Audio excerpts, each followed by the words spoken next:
какое-то первичное качество, да, да, все равно у вас все равно будет камера, какая-никакая, да, даже если это телефон, то кажется, не кажется, а вам точно понадобится свет, да, осветительные приборы и так далее.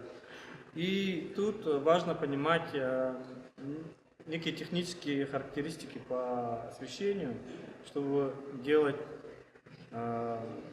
нормальную картинку, да, чтобы у вас свет был красивый, чтобы вы могли передать немного киношности, да. Например, если сейчас посмотреть вот на освещение вот этого зала, да, я, например, могу просто сказать, что люминесцентная лампа, газоразрядная лампа, да, вот, светодиодная лампа, это вообще металлогалогенные лампы, да, и важно в них разбираться, и это еще является одной из тем обучения моих студентов, то есть мы на семинарах разбираем какие есть лампы и так далее, и так далее.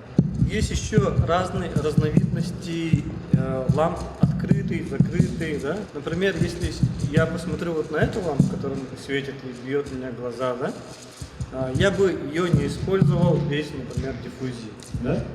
Что такое диффузия? Диффузия это простой, например, перед этой лампой стоит штора, да, и она является диффузией. И это такое тоже бюджетное решение, да. Вот если вы можете взять, позволить себе такую бюджетную лампу, смотрим, да, вот это вот такая инженерная лампа, обычно ее используют на стройках и так далее, да. Но вы можете ее использовать на съемках, но уже с одной потерей качества. Например, вот эти лампы не имеют за собой хорошей цветопередачи, да? То есть цветопередача у светодиодных ламп должна быть плюс 95. Есть такой индекс CRI, да, то есть индекс цветопередачи, color range, там что-то, да. И лампа должна соответствовать плюс 95, да, цветопередачи. То есть, если взять обычную ильичевскую лампу, да, вольфрамовую лампу, у этой лампы уже 100% вот этой цветопередачи, CRI 100%. То есть, она будет даже лучше, чем любая светодиодная. Да? И поэтому однажды мы на съемках «Нет Бога, кроме меня», фильм Дмитрия Давыдова, решили сделать себе осветительный прибор. Мы нарезали фанеру круглую, да, и сделали такую раму из фанеры. И на эту фанеру мы нацепили 24 обычных патрона Е27, это обычная лампа, да. И тем самым у нас получился такой прибор, с большими размерами. Поверьте, для кино размер источника на самом деле влияет на... это большая разница. Если у вас точечный свет, да, либо маленький свет, это не будет правдой, потому что естественный свет, когда он падает, он имеет прямые лучи, да? И если у вас прибор большого размера, то у вас будет картинка намного интереснее и намного естественнее, да? И таким образом мы в этом фильме, используя такой большой, на самом деле, источник света, но по силе он был не очень такой сильный, да? Он дал более-менее объемную картинку при еще том, что мы использовали камеру Fujifilm X-H1, а это камера с кроп-матрицей Super 35. И, конечно же, там совсем другие объемы для того, чтобы вообще снимать кино. Да. Я сейчас, например, снимаю на full frame, потому что вижу в этом больше другие объемы картинки, вообще киноизображения, да, и больше топлю за full frame. Конечно же, это зависит, конечно, от творческих задач. В 2019 году или 2018 году, когда снимали вот именно «Нет Бога, кроме меня», мы начали задавать себе вопросы, как потратить меньше средств на именно операторскую часть, да? Ну, хотя фильм и был, конечно, наполовину из натурных съемок, да, все равно нужно было работать со светом в интерьерах, вечерних еще. Бюджет был ограничен, конечно. Всегда есть такой фактор, когда тебе ограничит бюджет. Да, ты, конечно, хочешь больше света, больше приборов, больше профессиональных приборов, но есть такая беда, потому что мы все знаем бюджеты якутского кино, да, то есть оно когда-то вообще начиналось с 500 тысяч, с 800 тысяч, дошло до миллиона, до 3 миллионов, ну и дальше пошло, да, там уже можно было себе более-менее что-то взять. Но я сейчас вижу начинающих киношников, которым, скорее всего, вот такая вот практика бы пригодилась, да, чтобы решать такие проблемы с бюджетами и сэкономить на операторской части. И вот очень важно знать вот эту техническую часть по лампам, да, потому что без света мы никуда не отойдем. Все равно нужны будут лампы. Все равно нужны будут отражатели и так далее. Ну, отражатели мы, скорее всего, все знаем, что можно их сделать из обычного пенопласта, да, и даже в профессиональном кино все это так делается. То есть берем пенку, там 2 на 1, 1 на 1, и просто мы делаем из него всякие отражатели, да. Также можно очень бюджетно собрать себе некоторые рамы, да.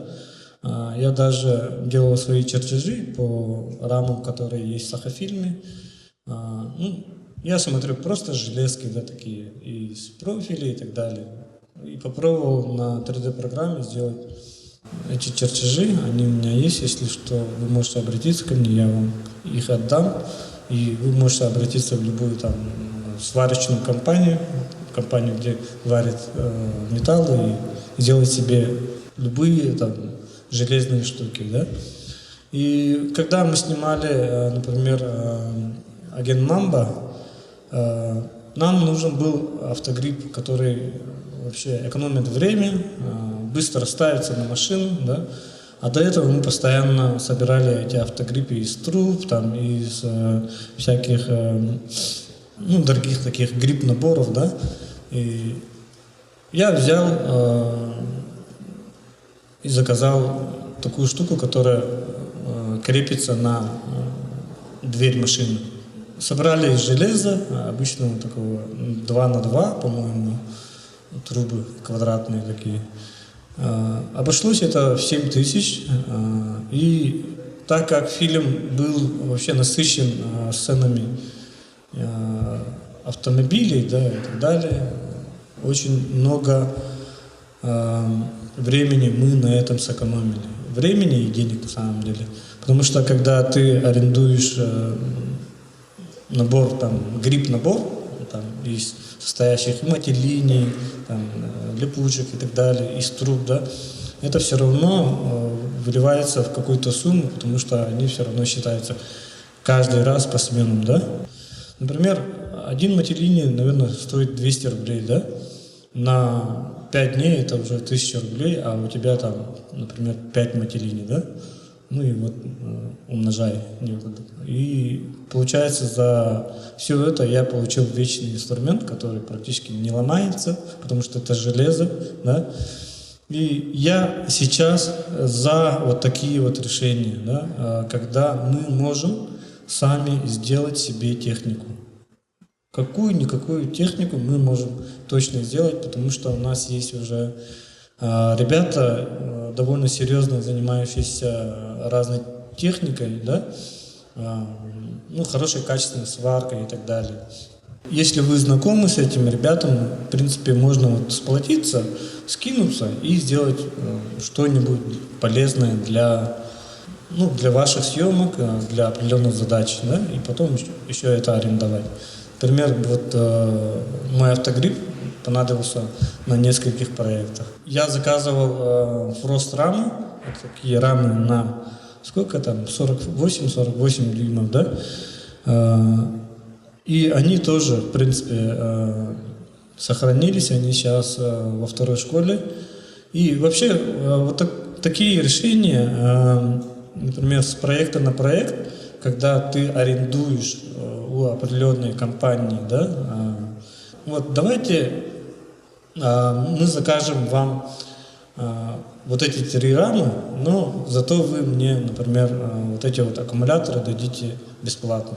То есть вы можете сделать инструмент для ваших людей, вот, то есть арендатора, да, сами пользуетесь этими инструментами и потом просто даете этому арендатору. Но зато вот этот арендатор вам может одолжить на проект, например, те же аккумуляторы, да, которые на самом деле не просто так достать.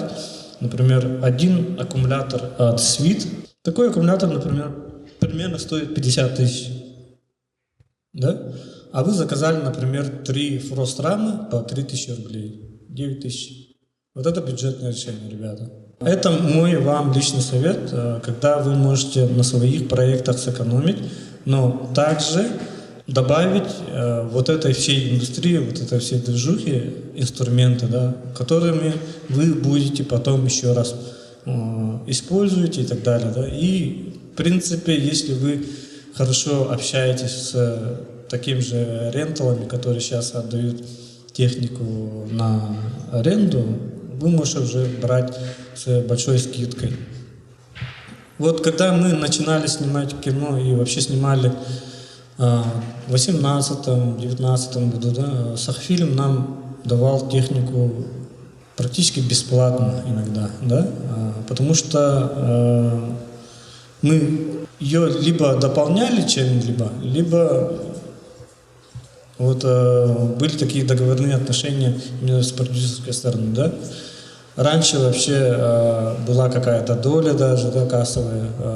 Раньше мы могли Сахафильм добавить там в титры и так далее. Это тоже такое одно из бюджетных решений, скорее всего, да.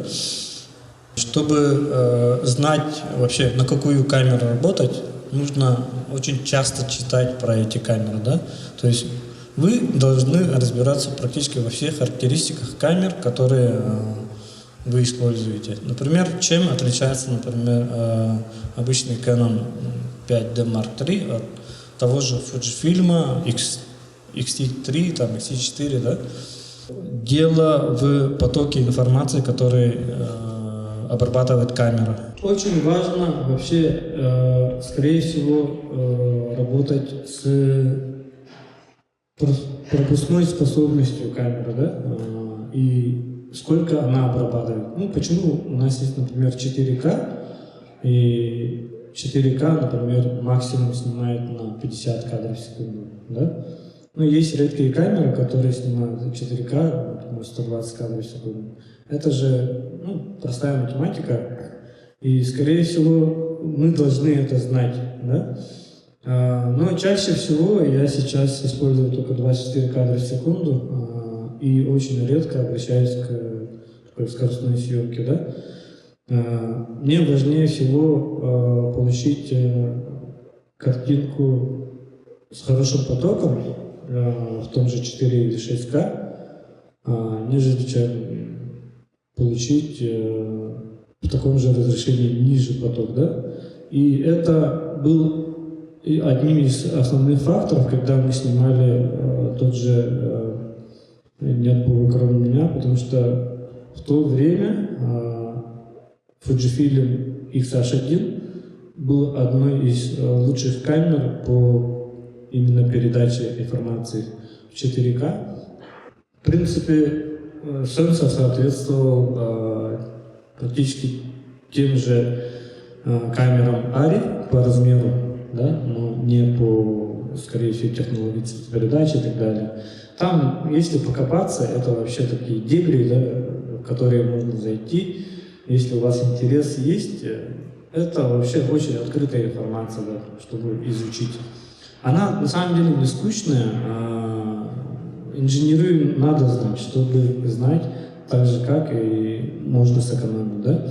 Ну, на самом деле, вот от инженерной задачи тоже мало что зависит, и если у вас есть очень хорошая история, то от камеры, конечно, будет зависеть минимум, да, потому что я считаю, что даже если вы снимаете на камеру ВХС, как оператор, да, чтобы передать определенную творческую задачу, то как бы вы не старались там по цветопередаче и так далее.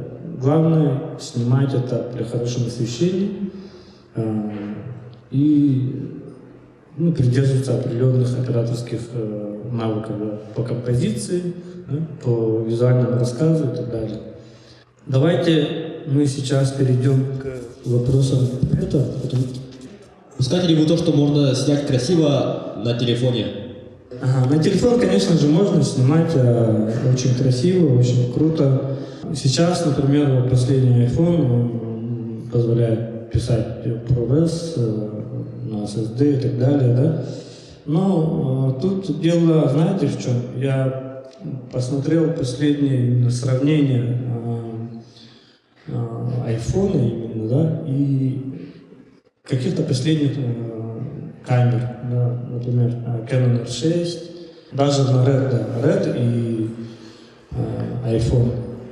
И тут меня смутило такое, что вот эта технология HDR, да, High Dynamic Range, она просто делает картинку очень плоской.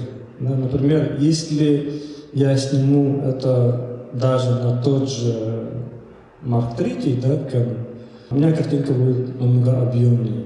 Да? Даже если на тот же ширик, который снимает, на тот же телевизор, который снимает iPhone. Потому что вот этот HDR, он же практически автоматически высчитывает весь свет. Да? И получается, если у меня есть хайлайты и тени, он практически сравнивает их с средними тонами. И поэтому у нас портреты, особенно, получаются на айфонах очень плоские.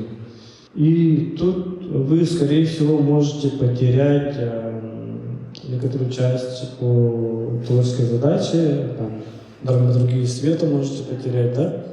Незначительно, может быть. И, скорее всего, вот эти вот файлы, которые вы получите, прогресс, можно покрасить, да, дальше и так далее. Я скажу, что да, можно, но если учитывать тот же ценовой диапазон, да, например, iPhone 15 там, Pro Max на терабайт стоит 200 тысяч, можно купить лучше, наверное, Sigma FP, поддерживаемый за 90 тысяч рублей, плюс объектив. Это будет лучшее решение, которое вы сделаете. То есть здесь дело в бюджете, опять же, да? Бюджетное решение – это, опять же, экономия, да? Но экономия – это, как бы, вы все знаете, что такое экономия, да? Распределение средств в хозяйстве и так далее, да? Нужным образом. Да, я бы лучше взял камеру, которая более ручная, не высчитывает вот эти вот хайлайты и тени в средние тона. Скорее всего, да, у тебя будет прям такой инструмент, который ты можешь купить даже тот же Helios советский 44-й, да, который стоит там 700 рублей. Я вот на прошлой неделе, например, купил один фотоаппарат за 3000 рублей, у которого был хороший объектив. Мне очень нравится эстетика Helios, эстетика винтажных объективов, и это тоже, на самом деле, бюджетное решение. Также есть такие рехаус решения, тот же, например, Гелиос, там, либо Олимпус, старые лейки, да, которые стоят дешево, их ставят на новые киношные корпуса, которые напечатаны на 3D принтере. Если вы владеете 3D принтером, у вас есть 3D принтер, вы в принципе можете тоже себе позволить такие вещи, да? Если говорить вот про iPhone, то у меня сейчас такая позиция. Я лучше возьму камеру за 100 тысяч, там, за 90 тысяч, да? И плюс какой-нибудь такой объективчик, хороший, прям, это объектив, да? Olympus, Гелиос и так далее. Вот это вот будет решение. И не обязательно иметь, конечно же, там, какой-то рекордер, экран, да? Достаточно флешку иметь хорошую, да, скоростную. Не обязательно снимать в RAW формате, потому что можно также снимать ProRes в обычном MOV формате, да. Главное, чтобы у вас была картинка, которая не горит и как бы недодержана и так далее, да. И самое главное, вы получите практику. А практика это самое важное для оператора. Получив камеру, вы получите больше, чем получив себе там модный iPhone. Какие жанры в истории кино более-менее бюджетны более бюджетные?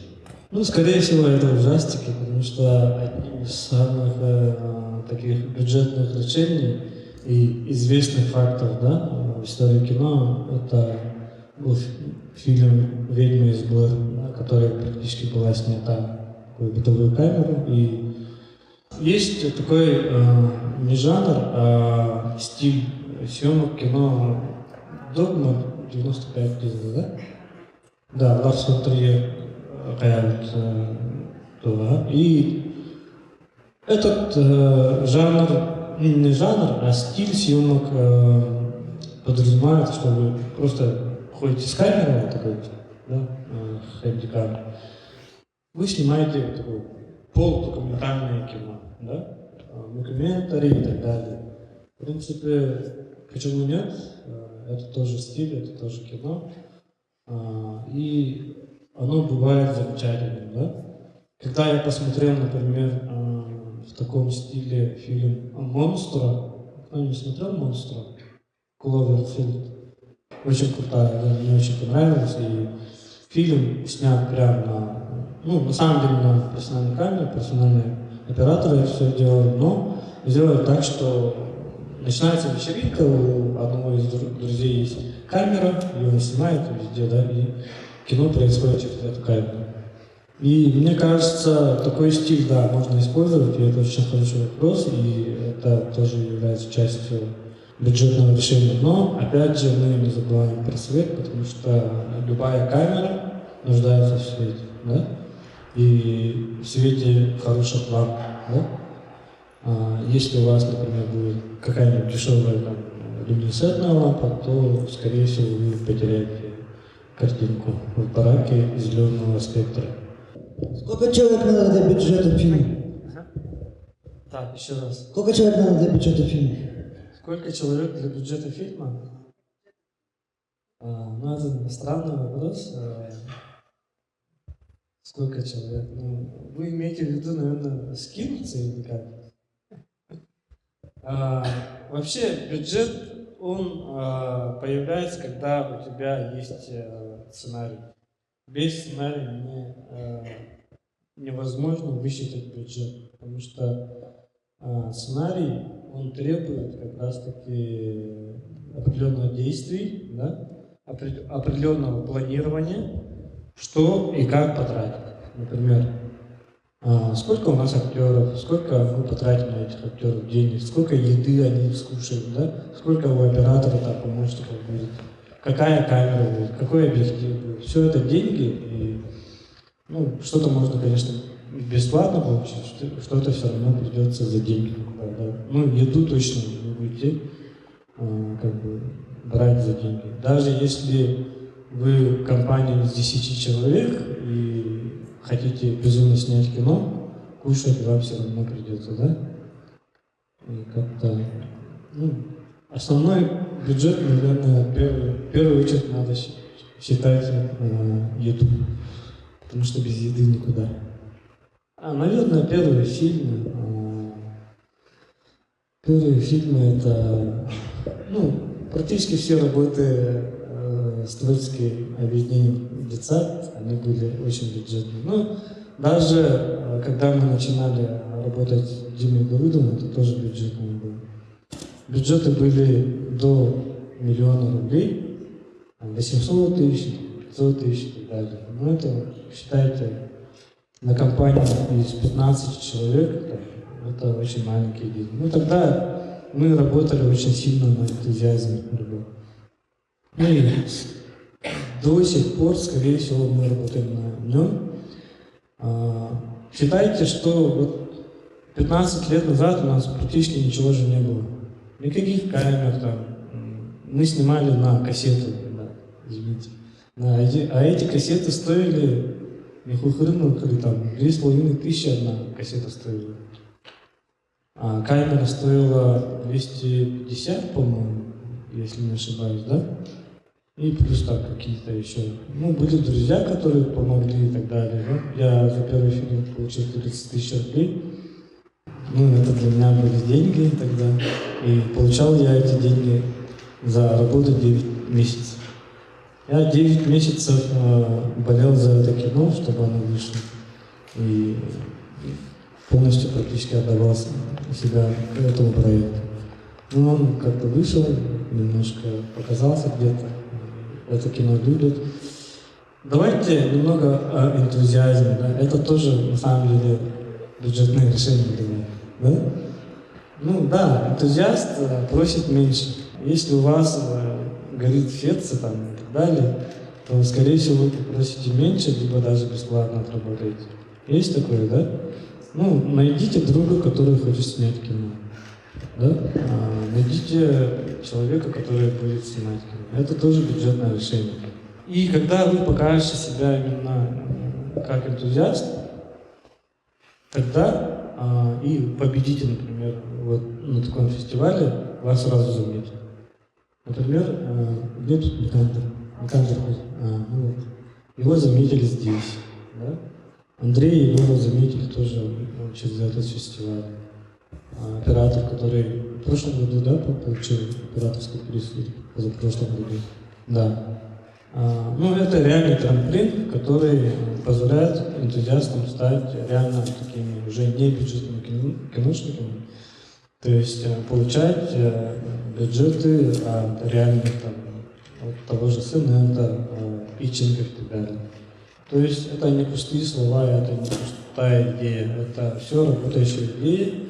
Когда вы начинаете работать в кино, вы должны все-таки знать вот такие вещи и обращаться, может быть, даже к опытным киношникам.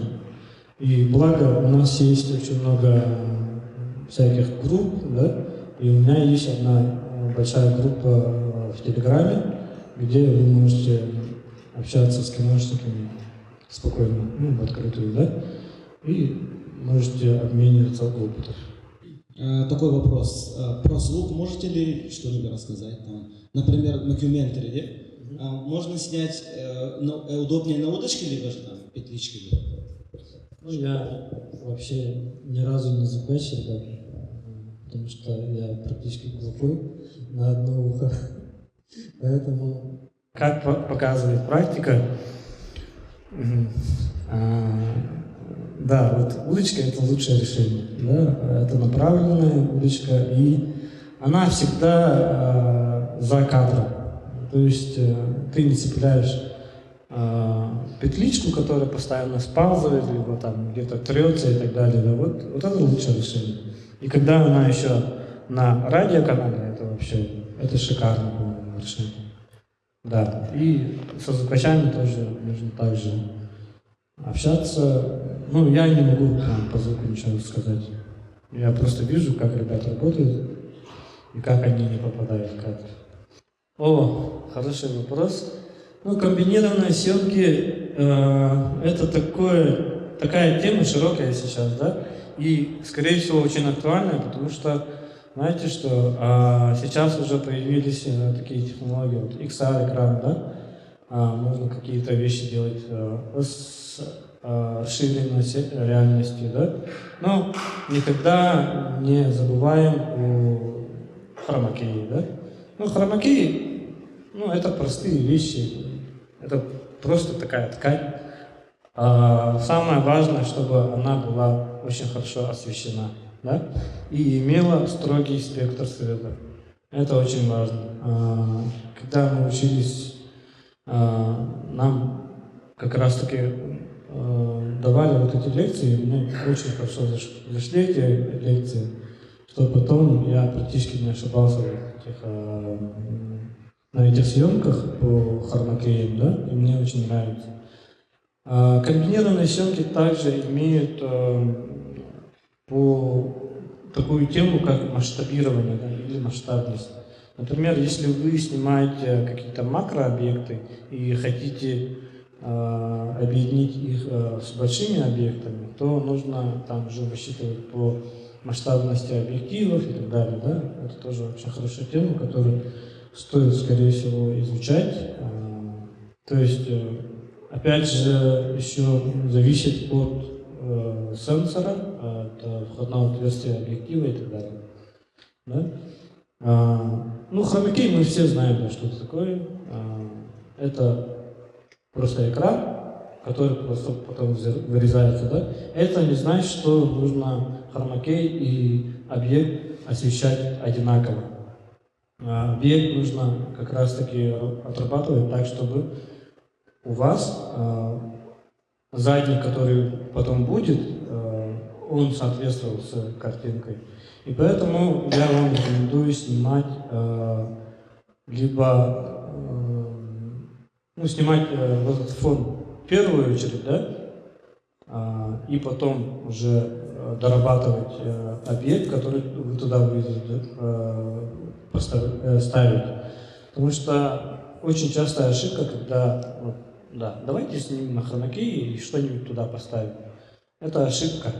Нужно сперва быть уверенным, что вы туда поставите. Потому что это перспектива, которую вы должны дополнить. Да? Если вы сняли, например, на 50 мм портрет, то картинка, соответственно, должна быть либо 50, либо 35 мм. И потом, чтобы его масштабировать. Да? Тут еще играет роль